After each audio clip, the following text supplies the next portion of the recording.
오래전에 어 제가 보았던 영화 중에서 내용이 어떤 여행객이 미국으로 왔습니다. 그래서 JFK 공항에 내렸는데 그가 미국에 온 그 사이에 자기 나라에서 혁명이 일어났어요. 그래서 그전 정부의 모든 것을 무효화시켰어요. 그럼 이 사람은 혁명이 일어나기 전 정부에서 발행한 여권을 가지고 미국에 왔기 때문에 그 공항에서 그 순간부터 이 사람의 여권은 invalid, 효력이 없는 거예요. 그래서 미국 그 출입국 관리소에서도 사람들이 일단 당신의 여권이 무효화됐기 때문에 이 여권을 어떻게 하든지 유효화할 때까지 당신은 꼼짝 말고 여기 있어야 된다. 그래서 그 사람이 JFK 에어포트에서 하루하루 살기 시작하는 그런 얘기입니다.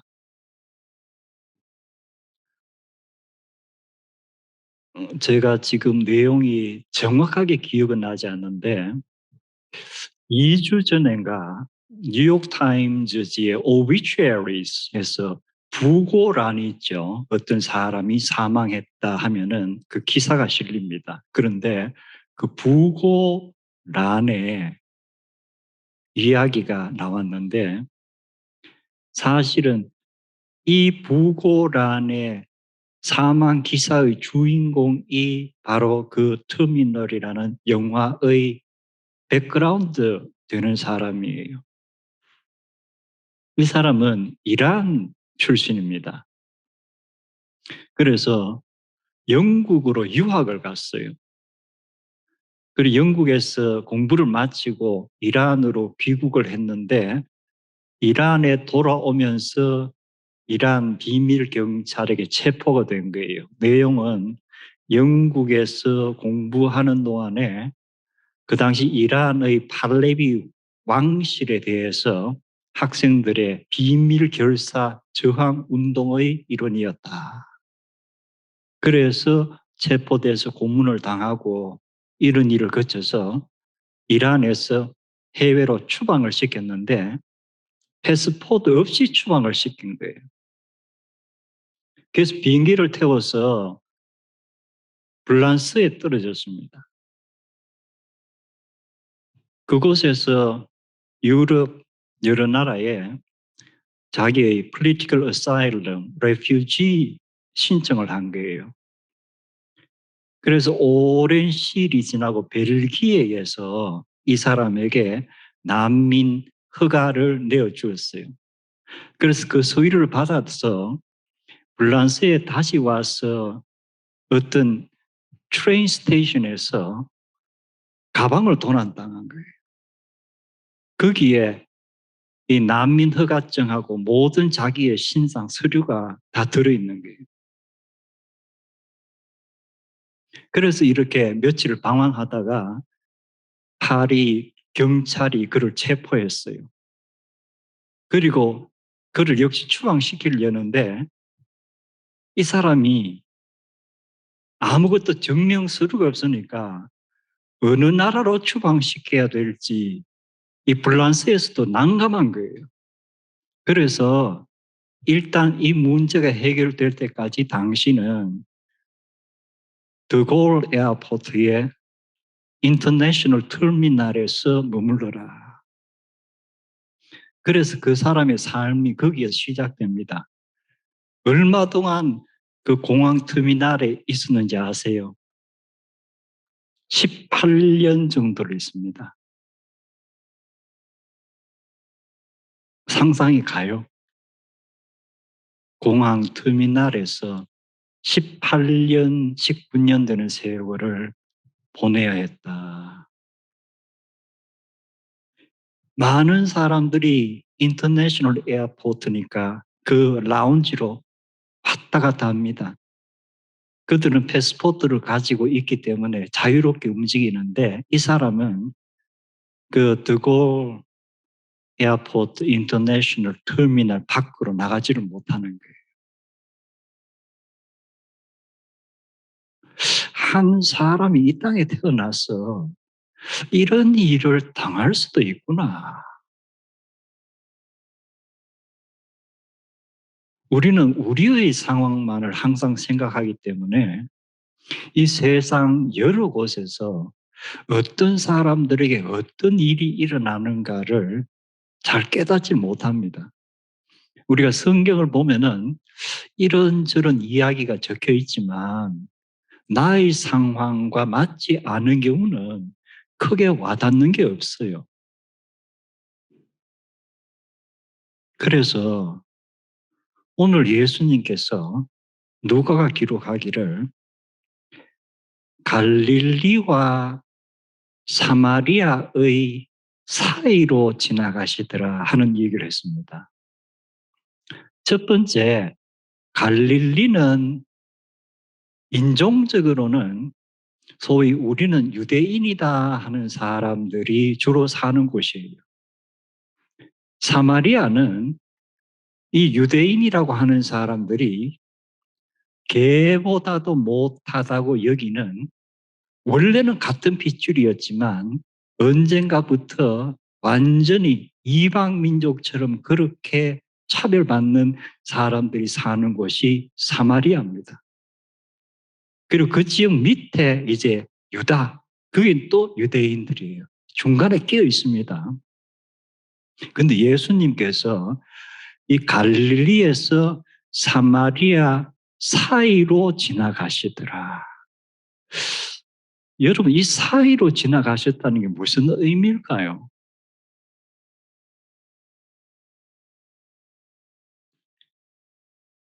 이 미국은 주들이 주 경계가 여러분 이렇게 지도를 보면 있지만 고속도로를 가다 보면은 갑자기 이제 웰컴 투 오하이오 뭐 이런 표시가 나오면 그냥 이제 오하이오로 주로 가는 거예요.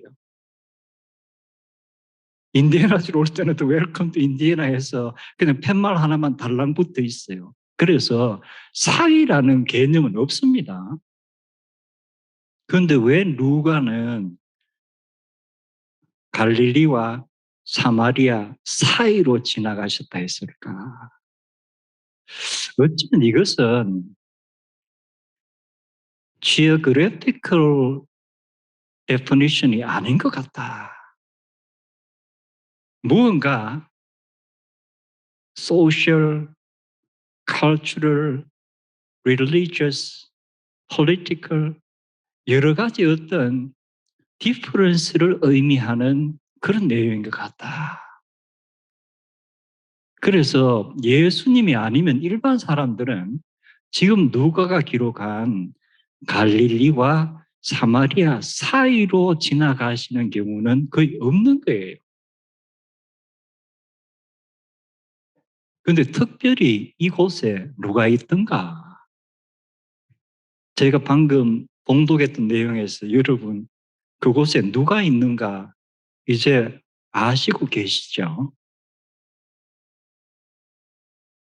10명이 다 이 말을 듣고 이제 자기들이 살던 곳에 제사장을 찾아서 길을 떠납니다. 누가는 기록하기를 가는 도중에 이들의 나병이 나았더라 했습니다. 그래서 나머지 9명은 다 갔어요. 그런데 한 명이 돌아서서 예수님께 온 거예요. 나머지 9명이 뭐 잘못한 게 있습니까?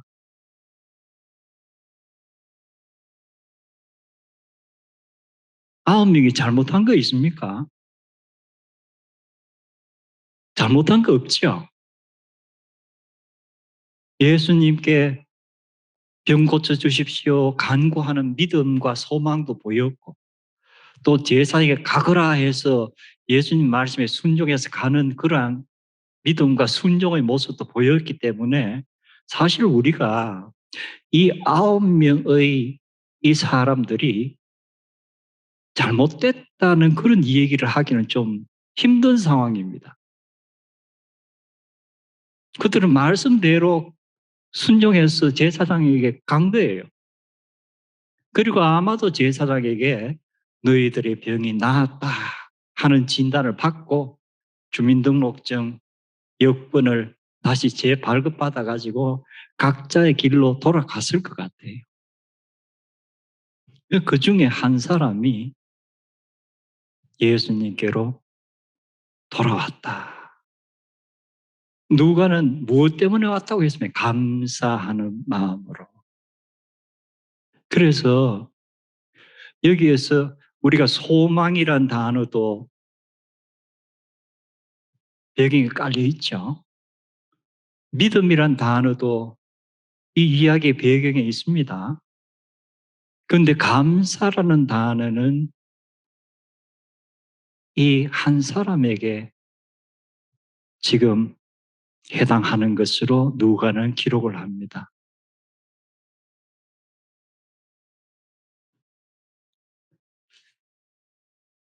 그래서 우리가 신앙생활 하면서 믿음, 소망 등을 강조를 많이 하는데 우리가 진정 감사하는 그러한 것이 항상 있는가? 감사하는 것이 있는가?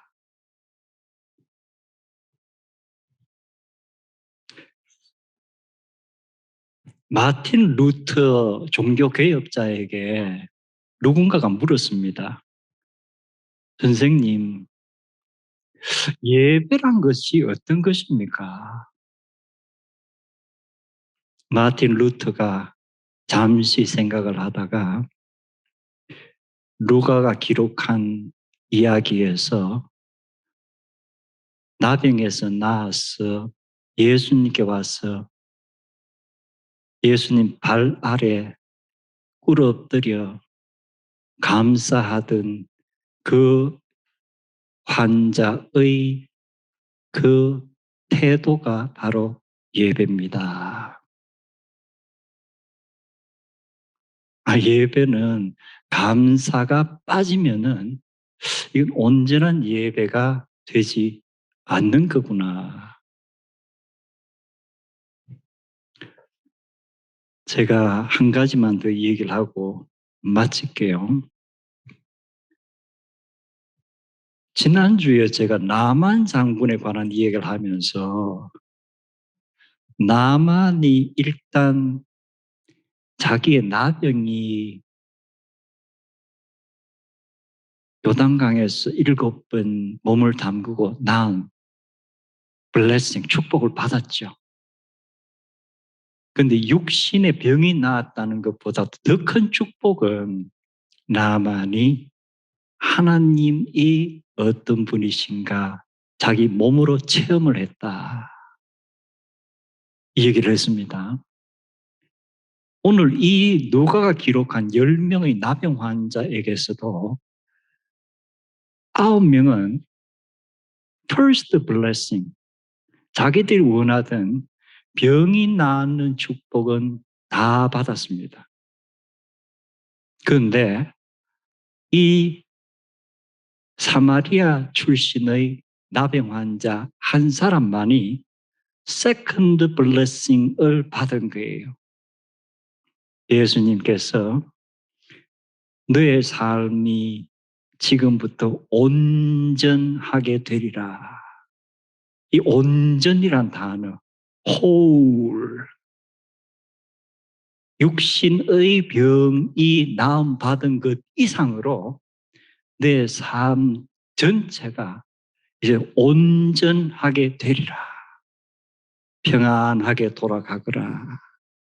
감사가 이러한 세컨드 블레싱을 이 환자에게 가져다 주는구나.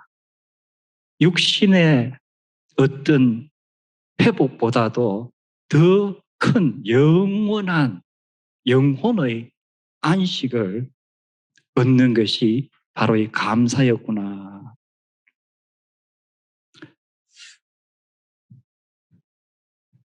어느 목사님이 쓴 글에서 이런 게 있습니다. 이분이 첫 목회를 조그마한 마을에서 시작을 했는데 교회당에 이제 그 마을의 사람들이 교회를 오는데 마을 저 깊은 곳에 있는 한 가족에게 몇 번 전도를 해도 이 가족이 나오질 않아요.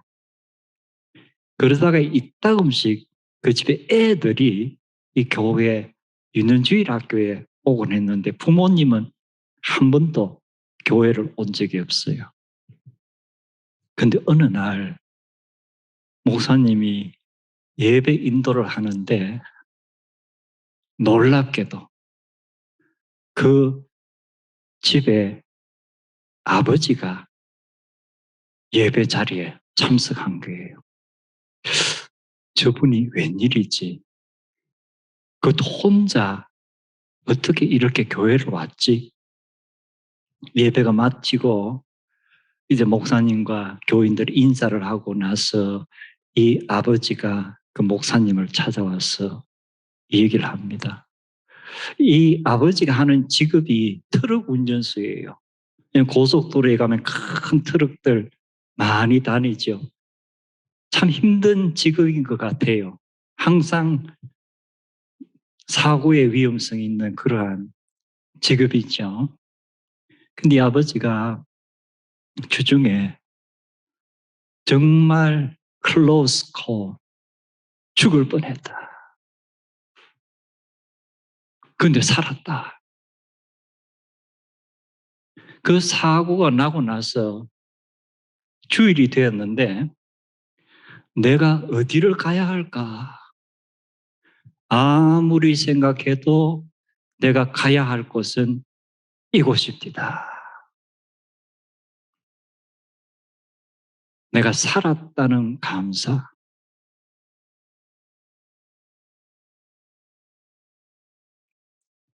우리가 날마다 살아있죠.